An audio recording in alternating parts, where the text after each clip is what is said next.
How do you figure out the story of a civilization that's, well, gone? You kind of have to become a detective, right? Sifting through their ruins, their art, the ideas they left behind, all for clues. And today, that's exactly what we're doing. We're not just looking at one thing, we're learning how to decode the past itself. So yeah, that's the big question, isn't it? How do we listen to a silent past? It's a genuine mystery. And, like any good detective story, it all comes down to the evidence. All right, so to crack this case, we're going to follow 3 clues that honestly seem totally disconnected at first. First up, we've got a powerful idea, one that shaped an entire philosophy. Then, we'll look at the layout of a city, which reveals a kind of hidden social structure. And finally, we'll examine a single stone carving that tells a surprisingly deep story about power. Okay, so our first clue is what I like to call the blueprint. Every society, whether it's ancient or modern, is built on a set of core ideals. Just think of them as the principles they say they live by. It's the foundation of their entire world. For our case study today, we're going to start with a really big one: freedom of speech. You know the definition, right? The power or right to express your opinions without anyone censoring you. Now, this is an idea that feels super modern, but trust me, its roots go way, way deeper than you'd probably guess.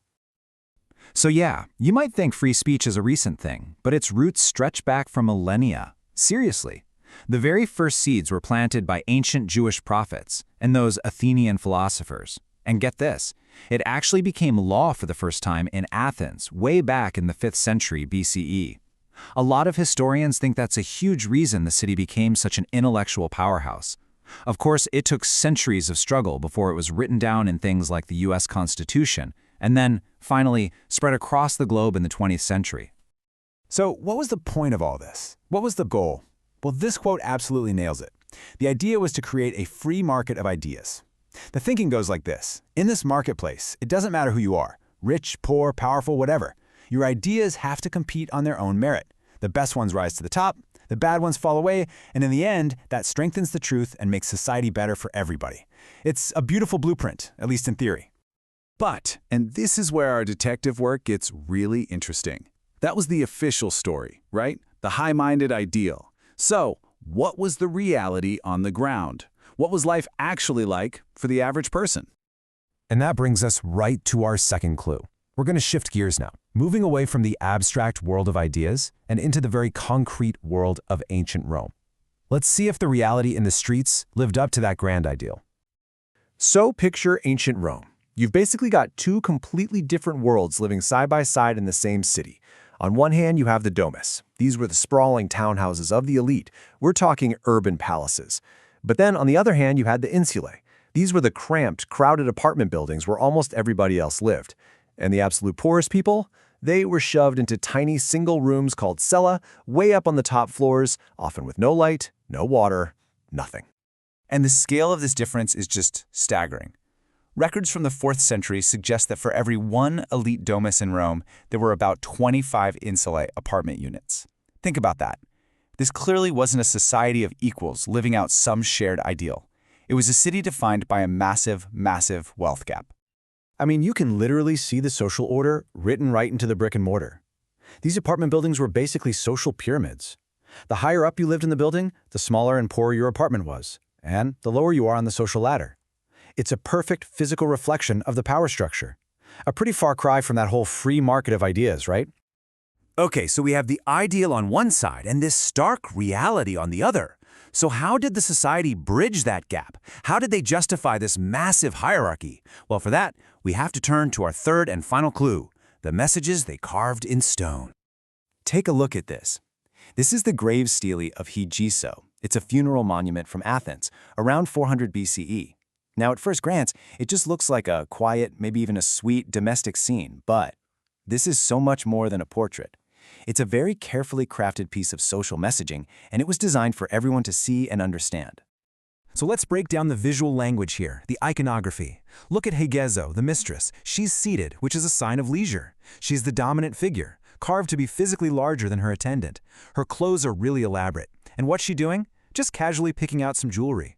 Now compare that to the enslaved attendant. She's standing, serving. She's shown as smaller. Her clothes are simple, and her entire purpose in this scene is to hold the box and assist. Literally every single detail here is designed to scream about the massive difference in their status. And this visual connects directly to the stories they were telling at the time. You see, Greek literature was full of these two basic archetypes for slaves. You had the good slave, loyal, obedient, knew their place, and then you had the bad slave, untrustworthy, disloyal, and always getting mocked or punished in the plays. The attendant on this carving, she is the perfect visual representation of that good slave ideal, which of course is exactly the image the elite wanted to promote. And here's the really crucial part, the context. This thing wasn't hidden away in some private house. The stele was in the Kremikos cemetery, right next to a major city gate. So it was a public monument. Think of it like a billboard. For the elite walking by, it confirmed their rightful place at the top. But for other enslaved people passing by, it was an advertisement for the ideal. Be a good slave, know your place, and maybe, just maybe, you'll be rewarded. But was it really that simple? This little fragment from the playwright Euripides adds a super fascinating wrinkle to the whole story.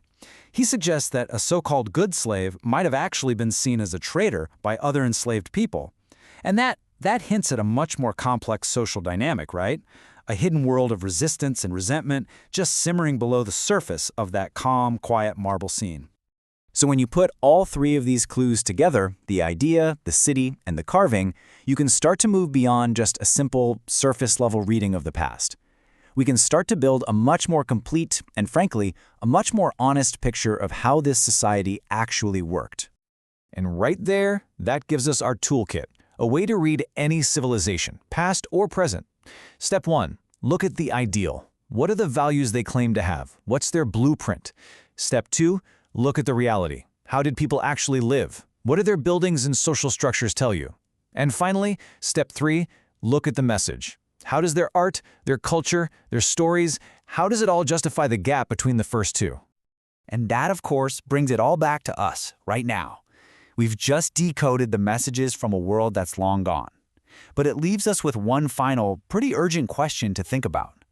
What ideals do we claim to live by today? What is our reality on the ground? And maybe most importantly, what messages are we carving right now for the detectives of the future to find?